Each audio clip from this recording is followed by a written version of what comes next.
बहनों और भाइयों, मैं हूं आपका होस्ट जटाशंकर पंडित जी। आज इस एपिसोड में रामचरितमानस के बालकांड में ब्राह्मण संत वंदना की चौपाई, बटु विश्वास अचल निज धर्मा, तीर्थराज समाज सुकर्मा, सभी सुलभ सब दिन सब देसा, सेवत सादर समन कलेसा की व्याख्या की जाएगी। चलिए शुरू करते हैं। अटल विश्वास, अक्षवट की महिमा। अक्षवट का अर्थ है अविनाशी वृक्ष, और यह वृक्ष धर्म और विश्वास के प्रतीक के रूप में पूरे संसार में प्रसिद्ध है। यह वृक्ष प्रयागराज की संत समाज का एक अभिन्न हिस्सा है, जो धर्म में अटल विश्वास को प्रदर्शित करता है। इसे विश्वास का प्रतीक माना जाता है क्योंकि यह वृक्ष किसी भी परिस्थिति में नष्ट नहीं होता, जैसे एक सच्चे भक्त का विश्वास। यह धार्मिक संस्थानों और व्यक्तिगत जीवन में स्थिरता और अडिगता के महत्व को प्रकट करता है। धर्म में अविचल विश्वास अक्षवट की ही तरह है, जो जीवन की कठिनाइयों और परीक्षाओं के दौरान भी अटल और अविनाशी रहता है। भौतिक संसार की विषमताओं और चुनौतियों के माध्यम से जब व्यक्ति का विश्वास डगमगाने लगता है, तभी अक्षवट की महिमा हमें याद आती है। यह हमें आत्मविश्वास और संकल्प शक्ति प्रदान करता है, जिससे हम अपने अधर्म और दोषों को दूर कर सकें। अक्षयवट की इस महिमा का उल्लेख हमारे धार्मिक ग्रंथों तथा संत समाज की शिक्षाओं में बार बार किया गया है। संत समाज में विश्वास और धर्म की यह अडिगता एक ऐसी धरोहर है जो पीढ़ी दर पीढ़ी चलती आई है और आगे भी चलती रहेगी। महात्माओं और संतों ने इस वृक्ष की महिमा का वर्णन करते हुए इसे धर्म का आधार बताया है, जो हमें आध्यात्मिक और मानसिक स्तर पर सशक्त बनाता है। इस प्रकार अक्षयवट केवल एक वृक्ष न होकर दृढ़ विश्वास का प्रतीक है। यह हमें यह सिखाता है कि किस प्रकार हम अपने जीवन में धर्म के पथ पर चलकर संकटों का सामना कर सकते हैं।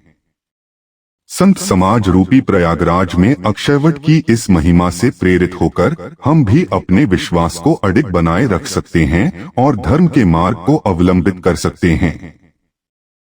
शुभ कर्म, तीर्थराज का समाज। शुभ कर्म और सदाचार की महत्ता को समझने के लिए हमें तीर्थराज प्रयागराज की पवित्रता और समाज के सुखमय जीवन से शिक्षा लेनी चाहिए। धार्मिक और सामाजिक जीवन में संत समाज के योगदान से स्पष्ट होता है कि शुभ कर्म केवल व्यक्तिगत उन्नति के लिए नहीं, बल्कि समाज के समग्र विकास के लिए भी आवश्यक हैं। तीर्थराज प्रयाग का प्रतीक होता है शुद्धि और शांति का। विभिन्न धार्मिक अनुष्ठानों, तीर्थ यात्राओं और पवित्र स्नानों के माध्यम से प्रयाग में व्यक्ति अपने पापों से मुक्ति का अनुभव करता है। इसी प्रकार शुभ कर्म और सदाचार संत समाज की जीवन शैली का महत्वपूर्ण हिस्सा होते हैं। संतों का उद्देश्य अपने जीवन को पवित्रता, संयम और नैतिकता के मार्ग पर ले जाना है, जिससे वे आत्मिक शुद्धि और मानसिक शांति प्राप्त कर सकें। धर्म ग्रंथों में शुभ कर्मों की महत्ता स्पष्ट रूप से बताई गई है। गीता, रामायण, महाभारत जैसे पवित्र ग्रंथों में श्रम, सत्य, अहिंसा और सेवा को मानव जीवन का आदर्श बताया गया है। संत समाज इन आदर्शों को अपने जीवन में उतारकर समाज के अन्य लोगों के लिए एक प्रेरणा का स्रोत बना रहता है। शुभ कर्मों के माध्यम से हम अपने भीतर की पवित्रता बढ़ाते हैं, जिससे न केवल मानसिक शांति प्राप्त होती है, बल्कि समाज में सकारात्मक बदलाव भी आते हैं। शुभ कर्मों का महत्व इस बात में भी छिपा है कि यह व्यक्ति के दुख और क्लेश को दूर करने का माध्यम बनता है। सकारात्मक सोच, सेवा भावना और नैतिकता से भरा हुआ जीवन हमें अशांति और व्यथाओं से मुक्त करता है। सदाचारी जीवन जीने वाले संत समाज में सेवा और परोपकार की भावना मुख्य होती है, जिससे वे समाज के प्रत्येक वर्ग के लोगों के हित और कल्याण के लिए निरंतर कार्य करते रहते हैं। इस प्रकार संत समाज रूपी प्रयागराज की महिमा में शुभ कर्मों का समाज में उतनी ही महत्ता है जितनी कि एक व्यक्ति के जीवन में। शुभ कर्म हमें न केवल आत्मिक शुद्धि प्रदान करते हैं, बल्कि समाज के लिए एक पवित्र और संयमयुक्त जीवन का उदाहरण प्रस्तुत करते हैं।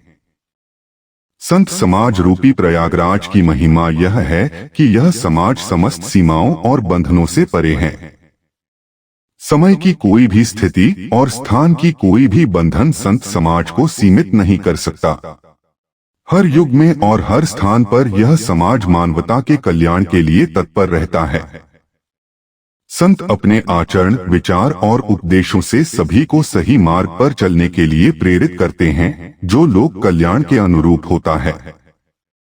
संत समाज न केवल धार्मिक और आध्यात्मिक दृष्टिकोण से महत्वपूर्ण है, बल्कि यह हमारे जीवन के हर पहलू को भी सकारात्मक रूप से प्रभावित करता है।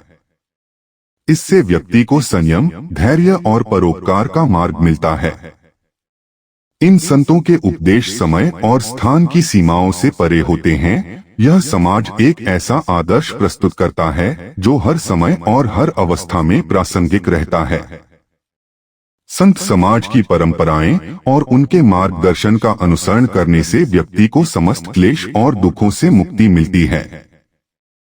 संतों के विचार और उनके बताए गए सिद्धांत हमें हर स्थिति में संयम और धैर्य बनाए रखने का साहस देते हैं। ऐसी स्थिति में संत समाज हमारे जीवन का प्रकाश स्तंभ बन जाता है, जो हमें अंधकार से प्रकाश की ओर ले जाता है।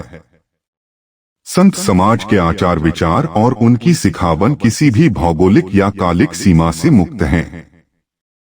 चाहे कोई व्यक्ति किसी भी समय में हो या किसी भी स्थान पर हो, यह ज्ञान और उपदेश सभी के लिए सदैव उपलब्ध हैं। इस प्रकार संत समाज एक ऐसा महान समाज है जो मानवता की सेवा में निरंतर कार्यरत है और हमें सही राह दिखाता है। इस संत समाज रूपी प्रयागराज की महिमा अपार है और इसका लाभ हर व्यक्ति, हर समय और हर स्थान पर उठा सकता है। बस आज का एपिसोड यहीं समाप्त करते हैं। अगले एपिसोड में अगली व्याख्या के साथ उपस्थित होंगे। यदि यह व्याख्या आपके हृदय को कहीं स्पर्श कर जाए तो आभार रूप में आप इसे शेयर और लाइक करना बिल्कुल भी न भूलें, ताकि अगले ज्ञानवर्धक एपिसोड का आप लाभ ले पाएं। इसी आशा के साथ आपसे विदा लेता हूं। जय जय सीताराम।